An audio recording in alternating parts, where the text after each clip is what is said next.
نہایت ہی قابل عزت احترام دوستو بزرگوں،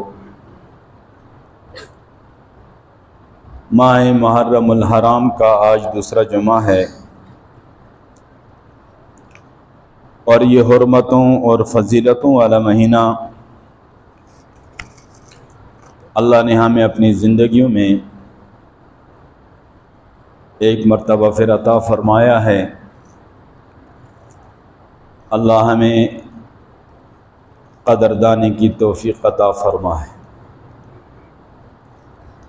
محرم کا معنی ہے حرمت والا، فضیلت والا، اور پورا مبارک نام ہے محرم الحرام، جس طرح مسجد الحرام۔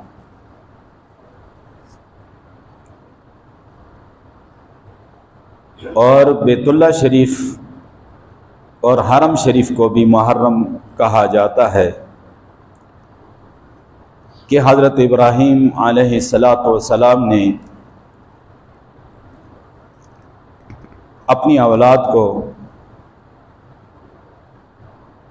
جب مکہ کی اس سنگلاخ وادی میں ٹھہرایا جہاں اللہ کا گھر آباد ہونا تھا، اور بیت اللہ کی بنیادوں کو حضرت ابراہیم خلیل اللہ نے اپنے لخت جگر حضرت اسماعیل کے ساتھ اٹھانا تھا، تو وہاں اپنے معصوم بچے کو اور اپنے اہلیہ کو جب ٹھہرایا تو دعا فرمائی تھی کہ رب انی اسکنت من ذریتی، اے پروردگار میں نے اپنی بعض اولاد کو یہاں ٹھہرایا ہے، عند بیتک المحرم، عند بیتک المحرم، تیرے حرمت والے گھر کے پاس، ربنا لیقیموا الصلاۃ، اے میرے پروردگار تاکہ یہ نماز کو قائم کرے۔ آگے پھر طویل دعا ہے حرم کے لیے، بیت اللہ کے لیے، اپنے اہل عیال کے لیے۔ تو عند بیتک المحرم سے معلوم یہ ہوا کہ محرم کا جو لفظ ہے یہ بڑا فضیلت والا لفظ ہے کہ تیرے حرمت والے گھر کے پاس میں نے اپنے بعض اہل کو ٹھہرایا۔ اسی طرح یہ محرم بھی اسی سے بنا ہے، حرمت والا، فضیلت والا۔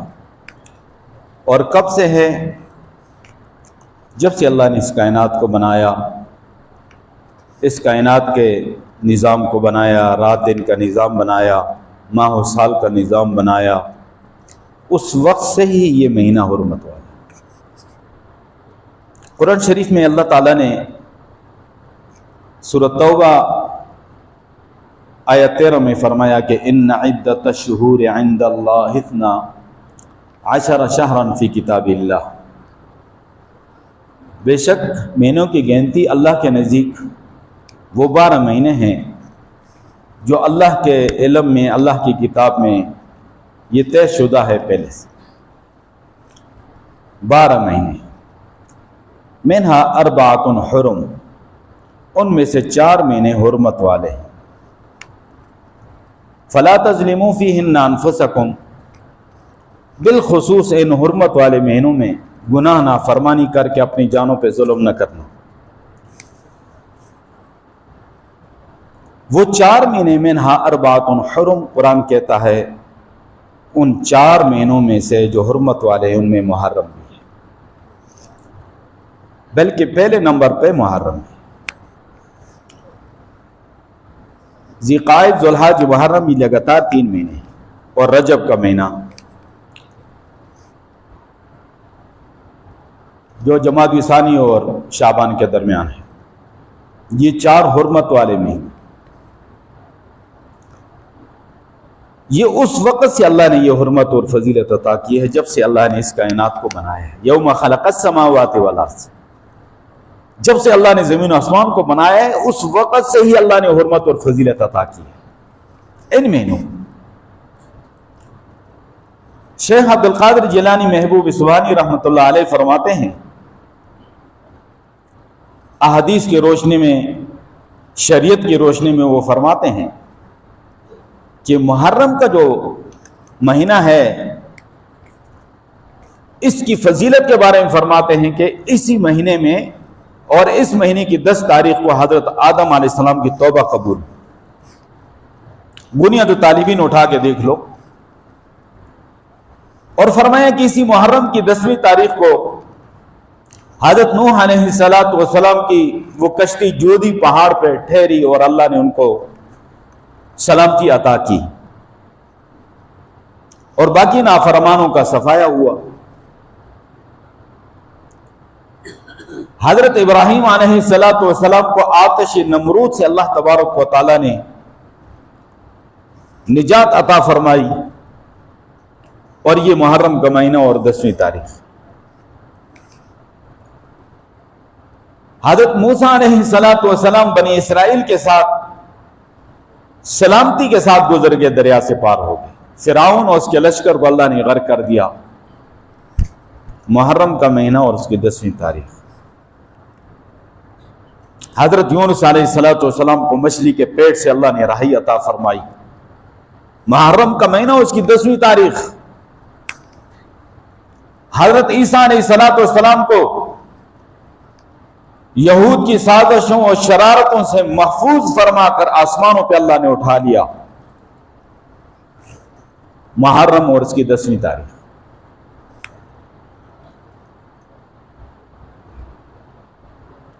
یہی وجہ ہے کہ پیارے محبوب صلی اللہ علیہ وسلم مدینہ طیبہ جب تشریف لے آئے تو پتہ چلا کہ مدینہ کے یہود جو ہیں وہ 10 محرم کو روزہ رکھتے ہیں. تو آپ صلی اللہ علیہ وسلم نے فرمایا ان سے پوچھو یہ روزہ کس وجہ سے رکھتے ہیں.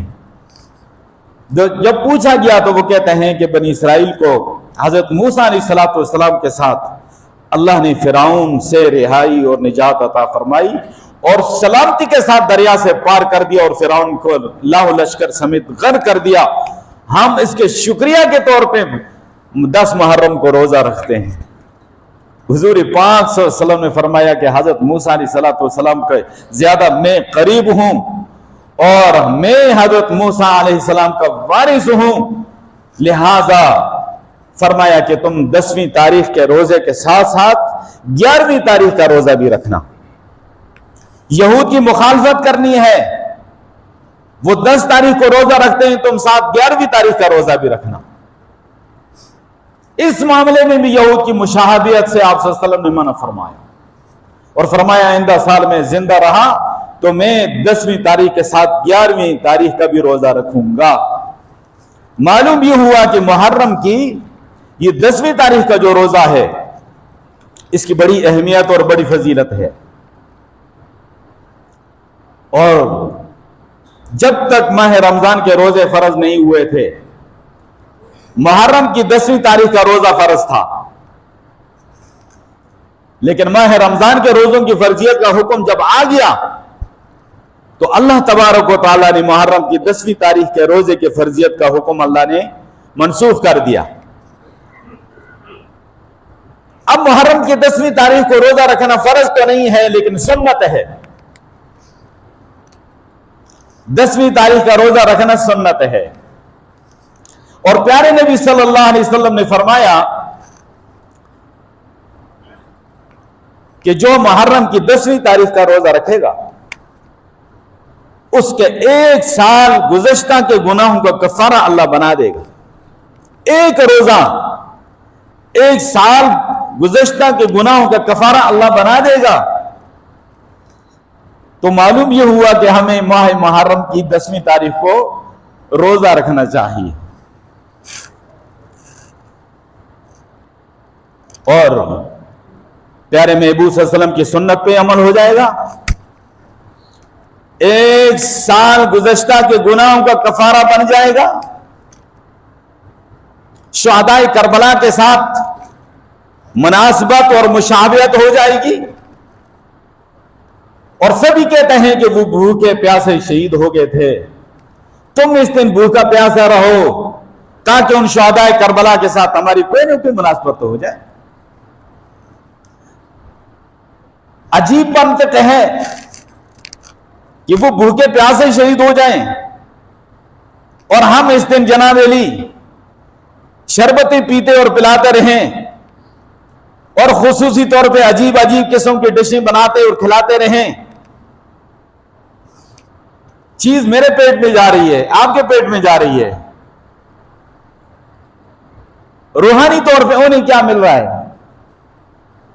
عقل سے کام لینی چاہیے، روحانی طور پہ انہیں کیا مل رہا ہے؟ ان کو روحانی طور پہ فائدہ پہنچے گا تو ہم اس دن اگر روزے سے رہیں گے، ہم اس دن قرآن کی تلاوت کریں گے، ہم اس دن درود شریف پڑھیں گے، پیارے محمد پر اور آل محمد پر درود پڑھیں گے، روحانی طور پہ ان کو یہ فائدہ ہوگا۔ اور اس دن ہم جناب علی خوب یہ سلسلے کر رہے ہیں، دوسروں کے دیکھا دیکھی اور پورا انتظام اور انصراف ہو رہا ہے۔ روزے کا حکم ہے اور یہاں پکڑ پکڑ کے تمہیں کھلایا پلایا جا رہا ہے کہ یہ سبیل ہے۔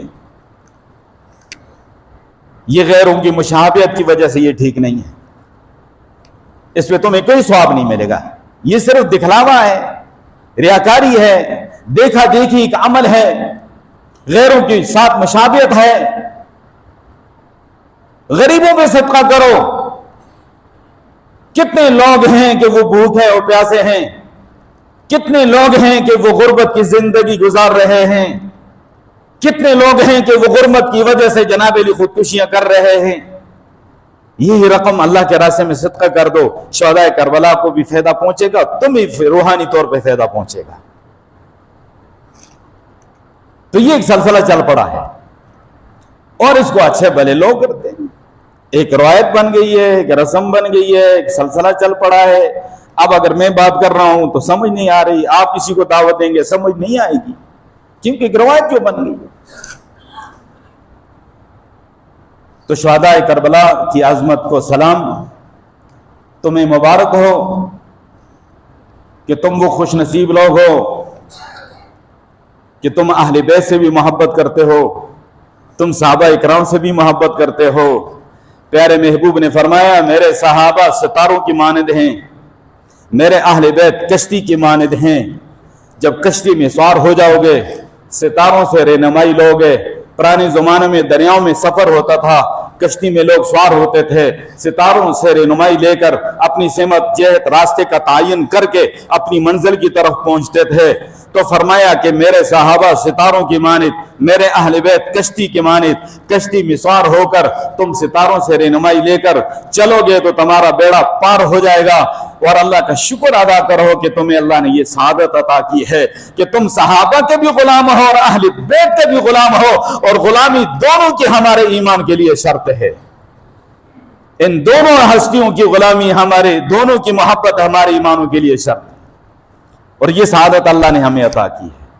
یہ بڑا اعتدال کا راستہ ہے، قرآن و سنت کے مطابق عمل ہے، محبت ہے اور شریعت کے مطابق عمل ہے۔ اللہ اس پہ ہمیں استقامت عطا فرمائے، آمین کہہ دو۔ بہرحال میں حضرت حسین رضی اللہ تعالیٰ عنہ کے حوالے سے انشاءاللہ بات کروں گا، اور ان کی ذات اور ان کی شخصیت کے بارے میں، اور انہوں نے جو 6 سالہ دور پیارے محبوب کی گود میں گزارا، پیارے محبوب کے مبارک کندھوں پہ گزارا، اس کا ذکر ہے۔ لیکن 50 سال میرے حسین کے غیب کیے ہیں، 50 سال کے بعد میرے حسین کو کربلا میں لا کے دکھایا گیا۔ یہ 50 سال میں دکھانا چاہ رہا تھا آپ کو، لیکن ٹائم ختم ہو گیا، تو ان